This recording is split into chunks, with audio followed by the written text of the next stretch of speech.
अभी जो हम स्टार्ट कर रहे हैं वो है एक्सरसाइज 9.2 जिसमें 6th क्वेश्चन है the size of the obtuse angle of a rhombus is twice the size of its acute angle. Find acute angle. Rhombus का हमने एक्यूट एंगल फाइंड आउट करके दिखाना है। कंडीशन है एक्यूट एंगल और obtuse angle में, यानी हम रोम्बस को ले तो रोम्बस में ऑल साइड्स इक्वल होती है, ए बी सी और डी। जैसे हमने इस एक्यूट एंगल को x डिग्री मान लिया तो जो ऑब्ट्यूज बनेगा वो ये होगा या इसके अपोजिट सी। तो इसका मतलब इसके ऑब्ट्यूज एंगल की वैल्यू क्या बता रहा है, एक्यूट से ट्वाइस, इसका मतलब 2 गुना है ये एक्यूट एंगल से। तो अगर इसको x डिग्री चूज करते हैं एक्यूट एंगल को तो ऑब्ट्यूज एंगल कितना आएगा 2x। और जो रोम्बस है वो पैरेललोग्राम की भी प्रॉपर्टी सेटिस्फाई करता है, इसलिए इसमें एडजेसेंट एंगल्स का सम 180 होता है। तो अब ए और डी का सम कितना होना चाहिए 180। और यहां हम एक ही वेरिएबल यूज करेंगे, इसलिए अगर एक इक्वेशन बनेगी तो उसको सिंप्लीफाई करेंगे तो इसकी वैल्यू फाइंड आउट हो जाएगी x के। तो इसको सोल्व करें तो हम लिखें सॉल्यूशन या answer, let acute angle is equal to x degree, then obtuse angle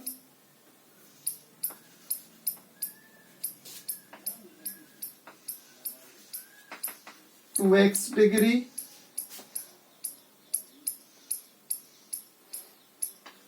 और इसके साथ इन दोनों का जो सम होगा x प्लस 2x का 180 डिग्री। और इसका रीजन अगर लिखना चाहें तो एडजेसेंट एंगल्स ऑफ रोम्बस। जो अपने पास रोम्बस में एक्यूट और ऑब्ट्यूज एंगल्स बनेंगे वो दोनों क्या होंगे एडजेसेंट एंगल, और एडजेसेंट एंगल्स का सम 180 होता है।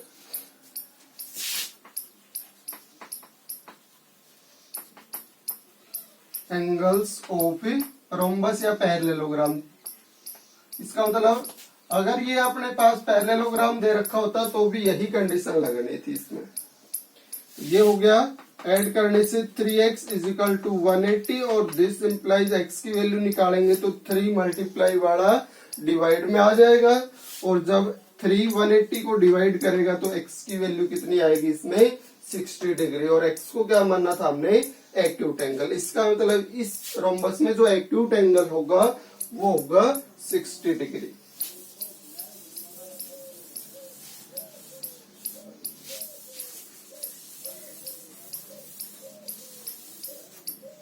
Seventh question, the diagonals of rhombus ABCD intersect at O। ABCD rhombus है अब की बार भी और इसके डायगोनल्स O पॉइंट पे इंटरसेक्ट कर रहे हैं।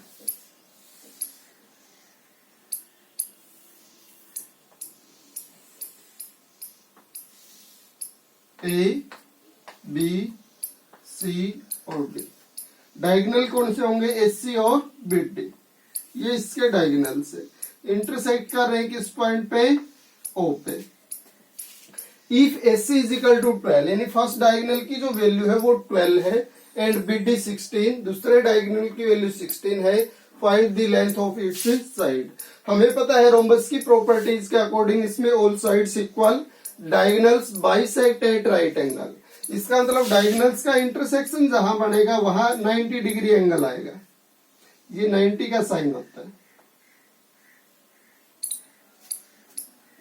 एक तो एंगल 90 आएगा और ये बाइसेक्ट भी करते हैं रोम्बस के डायगोनल्स। तो इसका मतलब जो अपने पास 12 सेंटीमीटर दिखा रखा है, बाइसेक्ट का मतलब होता है 2 इक्वल पार्ट्स में डिवाइड होना।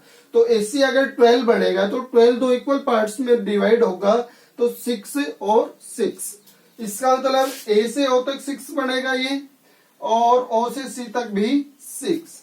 इसी तरह से अगर बीडी की हम बात करें तो बीडी भी 2 इक्वल पार्ट्स में डिवाइड होना है, ये भी बाइसेक्ट होगा। अगर ये रोम्बस के डायगोनल है तो इंटरसेक्शन पॉइंट से ये दोनों बाइसेक्ट होंगे। तो इसी तरह से बीडी 16 है तो इसको 2 इक्वल पार्ट्स में डिवाइड करें तो 16 का हाफ हाफ होके 8 8 आ जाएगा। अब अपने पास रोम्बस को अगर हम चेक करें तो इसके इंटीरियर में 4 राइट ट्रायंगल्स हैं। जो भी ट्रायंगल बनेगी जैसे एओडी होगी, एओबी, बीओसी और डीओसी, ये सब राइट ट्रायंगल हैं और इन सब राइट ट्रायंगल्स की 2 साइड से अपने पास हैं और राइट एंगल के सामने वाली साइड हमने फाइंड आउट करनी है। तो राइट एंगल की जो सामने वाली साइड होती है उसको हमें हाइपोटेन्यूस बोलते हैं। तो इसका मतलब इनमें हमें हाइपोटेन्यूस की वैल्यू निकालनी है जो रोम्बस की साइड होगी। तो साइड ऑफ द रोम्बस, अगर इसमें हम फिगर नहीं बनाए और डायरेक्ट लिखना चाहिए, ये समझाने के लिए हमने क्या था, साइड ऑफ द रोम्बस।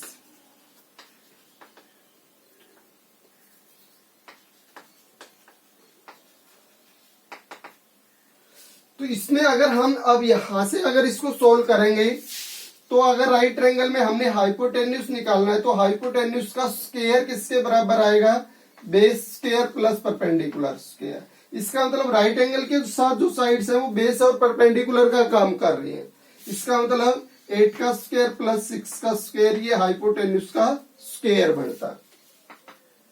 तो हाइपोटेन्यूस के स्क्वायर की वैल्यू आ जाती है, होता कितना, 8 का स्क्वायर 64, 6 का स्क्वायर 36 और ये टोटल बन जाता है 100। ये हाइपोटेन्यूस के स्क्वायर की वैल्यू। तो एच की वैल्यू निकालते तो बोथ साइड स्क्वायर रूट लेते तो ये कितना आता है, 100 का स्क्वायर रूट 10। इसका मतलब इसमें जो साइड आएगी रोम्बस की वो 10 होगी। और उसको हम डायरेक्ट कैसे लिख सकते हैं, तो हमने क्या किया है, साइड की जो वैल्यू निकाली है, यानी हाइपोटेन्यूस साइड का काम कर रहा था इसमें, तो एच की वैल्यू निकालते तो इसका स्क्वायर रूट लेते हम, एच स्क्वायर ये है और एच की वैल्यू में क्या करना पड़ता है, स्क्वायर रूट। अब ये जो हमने स्क्वायर रूट किसका लिया है, base square plus perpendicular square, ये तो राइट ट्रायंगल के अकॉर्डिंग लिया है। अगर बेस को हम बोल ले तो बेस क्या है, जैसे ये लिया हमने 8, ये फर्स्ट डायगोनल का हाफ है, ये सेकंड डायगोनल का हाफ, और हमने स्क्वायर रूट ले रखा है, यानी स्क्वायर रूट लेना हमने, ये किसका है, फर्स्ट डायगोनल के हाफ का स्क्वायर, यानी D1 के हाफ का स्क्वायर, फिर प्लस परपेंडिकुलर में दूसरे डायगोनल का हाफ ले रखा हमने, D2/2 का स्क्वायर। ये डायगोनल, ये sorry side of the rhombus हो जाएगी अगर डायगोनल से गिवन है तो, फिर हमें फिगर की जरूरत नहीं है। तो इसका मतलब अब हम इस फॉर्मूले से रोम्बस की साइड निकाल सकते हैं। तो फर्स्ट डायगोनल का हाफ, यानी कि अपने पास 12 या 8 आ जाएगा, 12 या 16 का हाफ करना है। तो फर्स्ट डायगोनल अगर 12 चूज कर रहे हो, फर्स्ट 12 दे रखा है तो इसका हाफ कितना हो जाएगा, 6 का स्क्वायर बन जाएगा ये। सेकंड डायगोनल का हाफ यानी 16 का हाफ 8, और ये हो जाएगा फिर 36, 6 का स्क्वायर और 8 का स्क्वायर 64, और इनका सम 100 और 100 का स्क्वायर रूट 10। तो इस टाइप से हम इसमें साइड ऑफ द स्क्वायर निकाल सकते हैं जब डायगोनल दे रखे।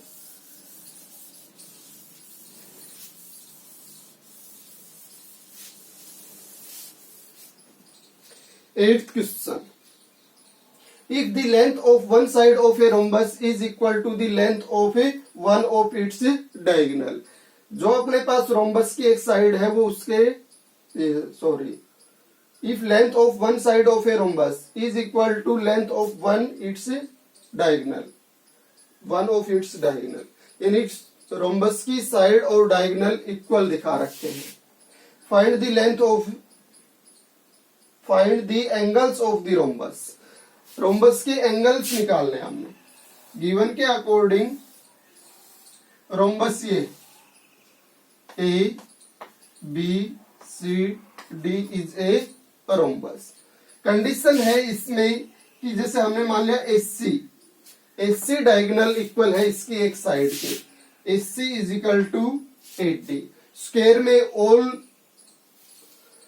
साइड्स क्या होंगी, इक्वल। तो 80 किसके इक्वल होगा, इसमें DC के, यानी डायगोनल अगर साइड के इक्वल है तो AC इसके इक्वल और रोम्बस की ऑल साइड्स के अकॉर्डिंग ये इसके इक्वल। तो यहां से हम ये बोल सकते हैं कि एसी, एडी और डीसी तीनों ही साइड इक्वल है और इन तीनों साइड से एक ट्रायंगल बन रही है और ट्रायंगल में तीनों साइड्स इक्वल हों तो किस टाइप की ट्रायंगल बोली जाएगी? वो इक्विलैटरल। तो ये जो ट्रायंगल है ये इक्विलैटरल ट्रायंगल हो जाएगी और इक्विलैटरल ट्रायंगल में ऑल एंगल्स 60 डिग्री। इसका मतलब ये एंगल भी 60 बनेगा, ये भी 60 बनेगा और ये भी 60 बनेगा। इसी वजह से जो ऊपर की जो साइड में होगी ट्रायंगल वो भी क्या होगी? इक्विलैटरल। क्योंकि अपने पास एसी इसकी एक साइड यानी एबी के इक्वल मान लिया तो फिर एबी किसके इक्वल? बीसी के। तो यहां से भी तीनों साइड्स क्या हो जाएंगी? इक्वल। तो एंगल बी भी 60 होगा, ए का ये पार्ट होगा ये भी 60, सी का ये पार्ट होगा ये भी 60। इसका मतलब इसके जो ऑल एंगल्स हैं 60, ये ए एंगल 120 हो जाएगा, 60, 120, 60 और 120 ये इसके एंगल्स हो जाएंगे। तो इसको सॉल्यूशन में क्या लिखे हम? फिगर बना ले और लिख दें let A B C D is a rhombus such that किस टाइप का रोम्बस लेना है? एसी जो डायगोनल है AC is equal to 80, then A D C and triangle B या A B C are equilateral triangle.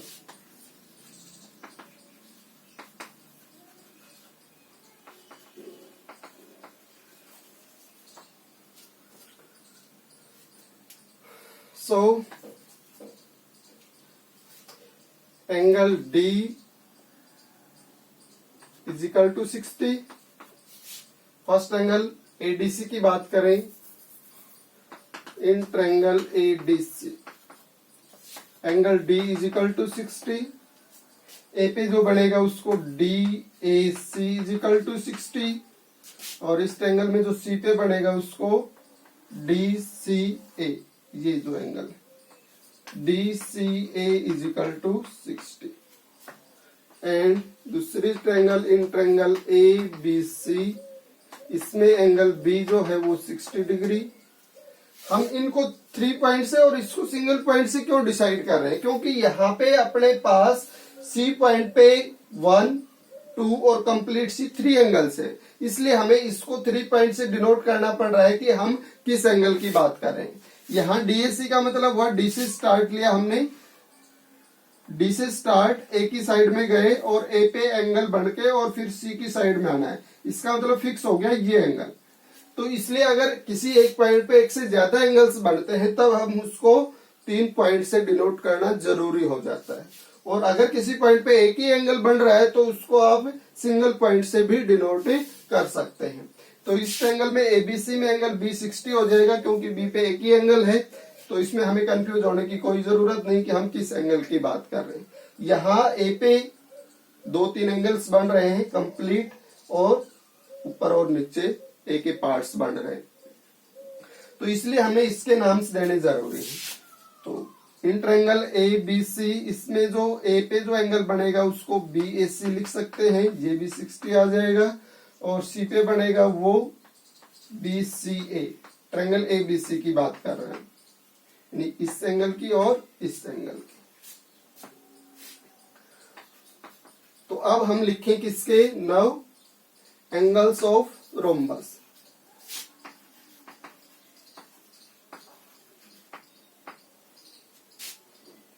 अगर ABCD नाम दे रखा है तो ABCD भी बोल सकते हैं। Now angles of rhombus ABCD। Angle A is equal to कितना? 60 ये और 60 ये। पूरे रोम्बस में तो कंप्लीट एंगल A आएगा और वो हो जाएगा 120। इसके अपोजिट एंगल C होगा वो भी 120।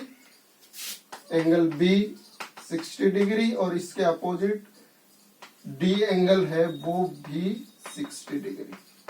तो ये ऑल 4 एंगल्स की वैल्यू हो जाएगी रोम्बस ABCD के।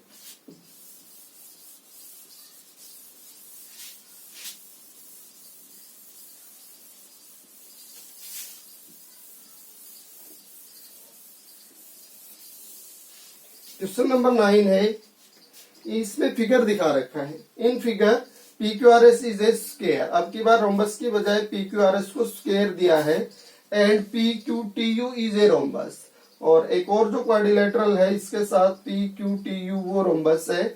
इसमें UPS 136 डिग्री है। Find X and Y। यानी PQRS स्टार्टिंग में इसमें स्क्वायर लेना हमने।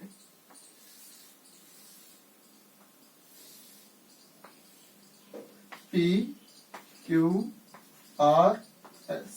ये स्क्वायर है और इसके साथ PQU और T इस टाइप से एक और क्वाड्रिलेटरल बन रहा है।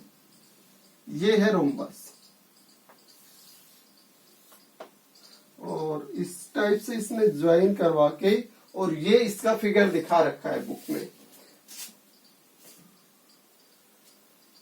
T पॉइंट और यहां U पॉइंट। इसने एंगल दिया है UPS, यानी U से स्टार्ट P पे आए और फिर S की साइड में। तो इन दोनों लाइंस के बीच में ये जो एंगल बनेगा PU और PS, ये एंगल है 136 डिग्री। तो स्क्वायर में तो 90 होगा अगर बात करें तो हम, तो ऊपर कितना बढ़ जाएगा 46 डिग्री। इस एंगल की बात करें तो इसको लिख सकते हैं हम 46 डिग्री। अब रोम्बस में भी ऑल साइड्स इक्वल होती हैं और स्क्वायर में भी ऑल साइड्स इक्वल। तो हमें इसने जो फाइंड आउट करने के लिए कहा है वो है X और Y। X को इसने यहां लिखा है, इस एंगल को X बोल रहा है और इस एंगल को Y। तो इसमें हम बात करते हैं ट्रायंगल PUS की। इन ट्रायंगल PUS एंगल जो इसने दे रखा था UPS वो था 136 डिग्री। तो अपने पास अदर टू एंगल्स का सम निकालें। इस एंगल में अगर एक एंगल है तो बाकी दो का सम, एक एंगल को 180 में से माइनस करवा देंगे तो बाकी दो का सम आ जाएगा, क्योंकि तीनों एंगल्स का सम कितना होना है 180 ट्रायंगल में। तो या ये कहें कि इन ट्रायंगल ये एंगल ये हो गया एंड UPS प्लस में X और प्लस में Y, इस एंगल के तीनों एंगल्स का सम 180 होना चाहिए बाई एंगल सम प्रॉपर्टी। इस एंगल की जगह कितना लिख देंगे 136, X plus Y is equal to 180 और X प्लस Y की वैल्यू निकालें तो 180 में से 136 माइनस करवा दें और ये वैल्यू कितनी आ जाएगी फिर 44 सब्ट्रैक्ट होके। इस एंगल में अपने पास UPS में ये जो साइड है PU ये इक्वल आएगी PS के। क्यों इसका रीजन हम दें कि PS जो साइड है वो स्क्वायर की साइड है और ये PQ साइड के इक्वल होगी, क्योंकि PQ भी एक स्क्वायर की साइड है। तो साइड ऑफ स्क्वायर्स क्या होगी इक्वल। और फिर PQ जो साइड है वो रोम्बस की भी साइड बन रही है, तो PQ के इक्वल हम क्या लिख सकते हैं फिर यहां से PU भी लिख सकते हैं। तो इसका मतलब ये साइड्स भी इक्वल लिखी जा सकती है PS और PU, क्योंकि ये दोनों एक ही साइड PQ के इक्वल है। तो PS और PU को इक्वल दिखा ले हम, PS और PU। तो इस एंगल में PS एंड PU दोनों क्या है इक्वल। अगर ट्रायंगल में दो साइड्स इक्वल होती हैं तो दो एंगल्स इक्वल होंगे इक्वल साइड्स के अपोजिट। यानी PS ये साइड है तो इसके जो सामने आएगा PS के सामने, तो ये तो इसके साथ ही हो गया एंगल, तो PS के सामने जो एंगल आएगा वो होगा Y। PS के सामने जो आया वो Y और PU के सामने जो आएगा PU के वो होगा X। तो अगर ट्रायंगल इस ट्रायंगल में दो साइड्स इक्वल है तो दो एंगल्स क्या होने चाहिए इक्वल। तो X इज इक्वल टू क्या होगा Y।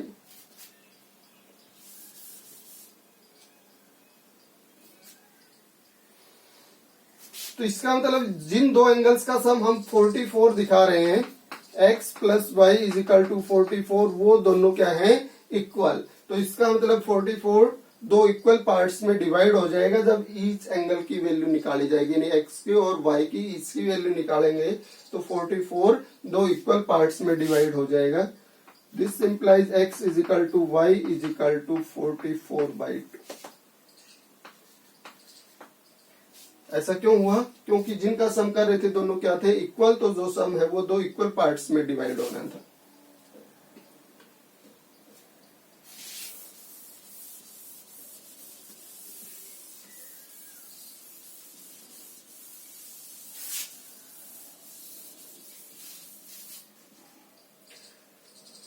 टेंथ है ABCD is a square, P, Q, M and N are the midpoints of the sides which they lie. Prove that P, Q और M, N इक्वल है। ABCD square है अब की बार भी।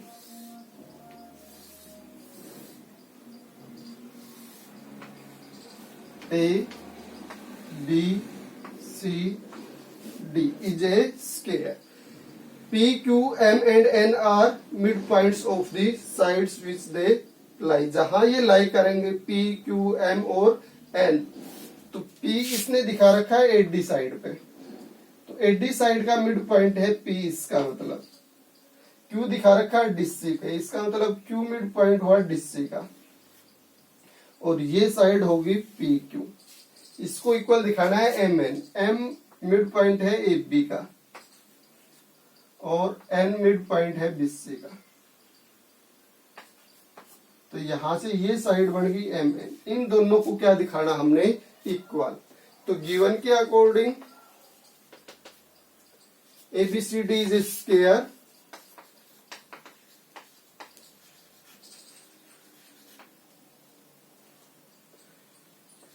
M या ये लिख दे P, Q, M and N are midpoints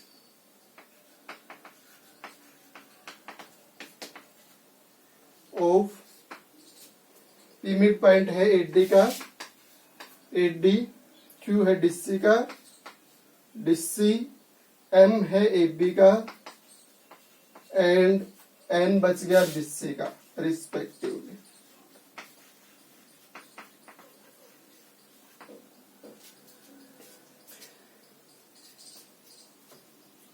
prove क्या करना है इसमें?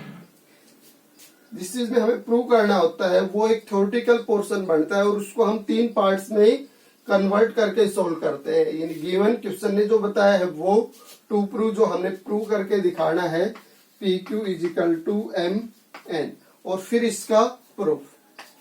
CBSE बोर्ड के अकॉर्डिंग अगर इस टाइप का क्वेश्चन आता है जिसमें हमने प्रूव करके दिखाना है, उसमें अगर हम यहां तक करते हैं तो यानी गिवन और टू प्रूव लिख लेते हैं क्वेश्चन के हिसाब से सही से, यानी क्वेश्चन की स्टेटमेंट के अकॉर्डिंग हम पता लगा लेते हैं कि क्या चीज इसने बता रखी है अपने से और क्या पूछ रखी है, और उसको हम लिख लेते हैं गिवन टू प्रूव में अलग अलग से, तो क्वेश्चन के हाफ मार्क्स हमें मिलेंगे और इसका सॉल्यूशन देंगे, हाफ मार्क्स उसके मिलेंगे हम। तो PQ और MN को इक्वल प्रूव करने के लिए हम ट्रायंगल MBN और ट्रायंगल DPQ इन दोनों ट्रायंगल्स को कॉन्ग्रुएंट प्रूव कर देंगे बाय S या SSS रूल। तो इसके प्रूफ के लिए in triangle BMN and triangle B के इक्वल कौन सा एंगल लाना है इसमें? D, क्योंकि दोनों ही 90 डिग्री है, D। और फिर हम कोई भी नाम लिख सकते हैं M और N, ऐसा क्यों? क्योंकि BM के इक्वल हम DM, BD, ये इस एंगल की बात कर रहे थे, DP और Q। ऐसा क्यों हुआ? क्योंकि DP के इक्वल BM भी लिखी जा सकती है और MN भी लिखी जा सकती है। DP BM के इक्वल बन सकता है इसमें, ऐसा क्यों है?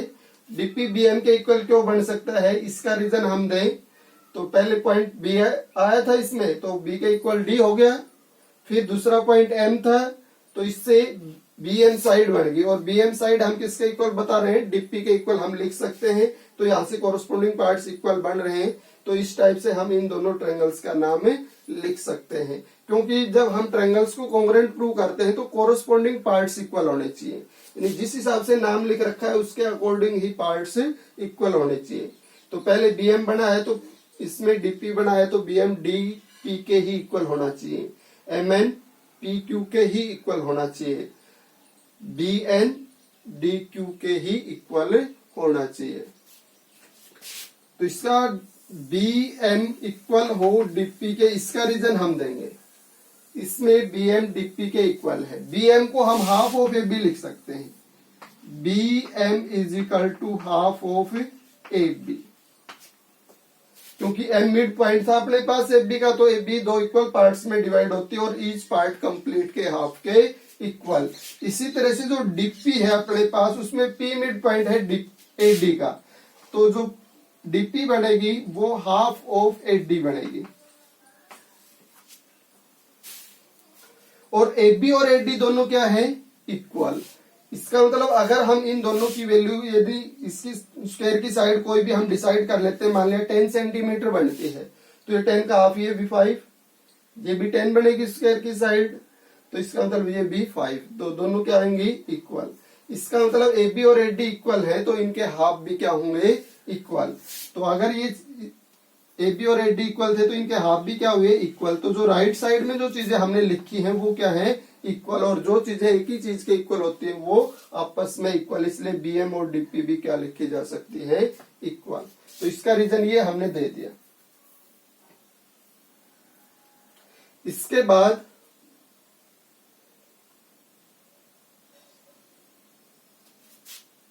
बी एन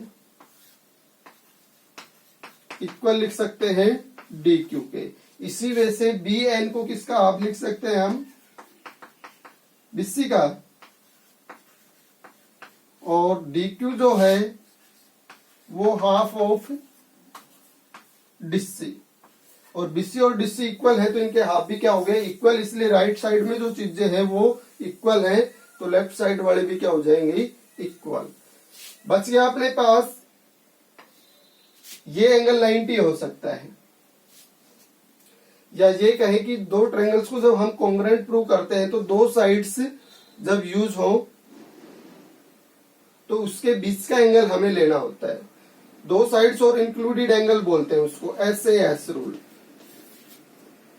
तीसरी साइड तो क्योंकि इसमें हमने इक्वल प्रूव करके ही दिखानी है, PQ और MN, PQ और MN लास्ट 2 पॉइंट से जो बनी है, तो तीसरी साइड तो हम इसमें यूज कर ही नहीं सकते, SSS रूल नहीं लगेगा इसमें। तो दो साइड है ट्रायंगल में, दो ही साइड ली है तो इंक्लूडेड एंगल आना चाहिए, यानी दोनों के बीच में। तो दोनों के बीच में BM और BN, BM और BN, तो दोनों के बीच में एंगल कौन सा यूज हुआ, एंगल B। तो इसमें जो एंगल B बनेगा उसको एंगल B ही लिख लेते हैं, और इस एंगल में B के कोरस्पोंडिंग क्या आना चाहिए, एंगल D। तो B के इक्वल D होना चाहिए अपने पास। ये दोनों साइड्स यूज की थी इस एंगल की, तो इन दोनों के बीच में एंगल कौन सा बनता, टू साइड्स और इंक्लूडेड एंगल वाले के प्रॉपर्टी के अकॉर्डिंग कॉमन पॉइंट क्या इसमें D, या फिगर के अकॉर्डिंग देखें DP और DQ, तो दोनों के बीच में एंगल D आया है, ये एंगल D, ये दोनों इक्वल है B और D। इसका रीजन है अपने पास ईच 90 डिग्री, ये दोनों स्क्वायर के एंगल्स हैं, इसलिए क्या होने चाहिए, 90 डिग्री। अब हमने इस एंगल के दो साइड्स और इंक्लूडेड एंगल, इस एंगल की दो साइड्स और इंक्लूडेड एंगल्स को इक्वल दिखा दिया है। देयरफॉर ट्रायंगल BMN कॉन्ग्रुएंट होगी triangle DPQ by SAS rule. इस थ्योरम को, ये सॉरी एक्जिमो ही है, इसको हम 9th क्लास में जाके इसको बताएंगे कि ये ऐसा क्यों होता है, कि इससे ट्रायंगल्स कॉन्ग्रुएंट क्यों हो जाते हैं। अगर ये दोनों ट्रायंगल्स कॉन्ग्रुएंट हैं तो इनके कोरस्पोंडिंग पार्ट्स क्या होने चाहिए, इक्वल। MN किसके इक्वल बनना चाहिए, फिर MN is equal to PQ by CPCT, corresponding part of a congruent triangle. ये CPCT की फुल फॉर्म है। तो जो चीज हमने प्रूव करनी थी पी क्यू और एम एन इक्वल, वो प्रूव हो गए हैं। कहां से? इन ट्रायंगल्स के कॉन्ग्रुएंट प्रूव होने से। ये इनके कोरस्पॉन्डिंग पार्ट थे, इसलिए इक्वल आ गए।